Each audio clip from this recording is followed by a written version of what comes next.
বাংলাদেশের ইতিহাসে একজন মাত্র মানুষই নোবেল পেয়েছে আমার জানা মতে। দ্বিতীয় কেউ এখনো নোবেল পুরস্কার পায় নাই, একজনই পেয়েছে, ডক্টর ইউনুস। আচ্ছা, এই ব্যক্তি যে পেয়েছে তার অবদান কি? আপনি বলবেন অবদান হলো দারিদ্র বিমোচন, অবদান হলো আর্ত মানবতার সহায়তা, অবদান হলো গরিব দুঃখের পাশে দাঁড়ানো। আমি বলবো এর চাইতে আরো বড় একটা অবদান আছে, সেটা হলো এই দেশের পাড়ায় মহল্লায় মফস্বলে প্রত্যন্ত অঞ্চলে গ্রামে গঞ্জে সকলের ঘরে ঘরে সুদের বিষ বাষ্প পৌঁছানো। না হলে শুধু আর্ত মানবতার সেবা করলেই যদি নোবেল পাওয়া যেত।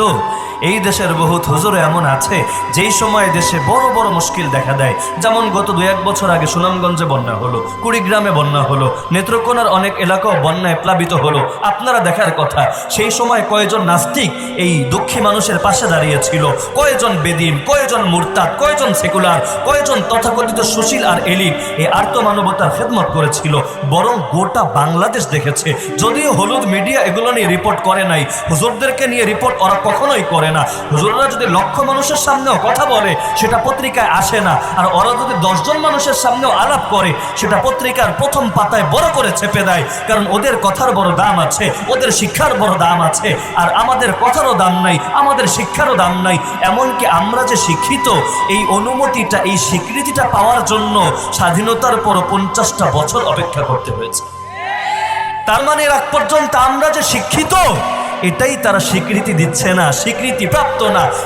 এমনকি এটাকে কাজে লাগিয়ে যেই মসজিদগুলো সারা দেশে বানিয়েছে, মডেল মসজিদ নাকি মসজিদ, এই মডেল মসজিদ সারা দেশে বানিয়েছে, কওমি মাদ্রাসার এই মূলার স্বীকৃতি নিয়ে কোন মানুষটা এগুলোতে খেদমতে জড়াতে পেরেছে আল্লাহ ভালো জানে।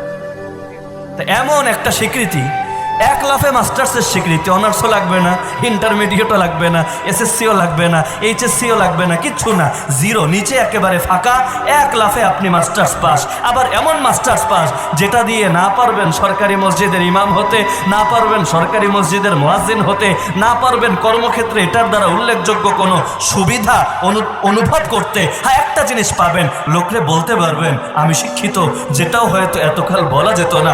শিক্ষাগত যোগ্যতা লিখতে গেলে বড় চিন্তায় পড়ে যাওয়া লাগতো, কারণ আপনার নজরে আপনি টাইটেল পাস হতে পারেন, ওদের নজরে তো আপনি কিছু পাসই না। তো বলছিলাম, একজন মানুষকে আর্ত মানবতা সেবা করার কারণে নোবেল দেওয়া হলো, কারণ ঘরে ঘরে ঘরে ঘরে সুদের বিষকে ঢুকিয়ে দিতে পেরেছে।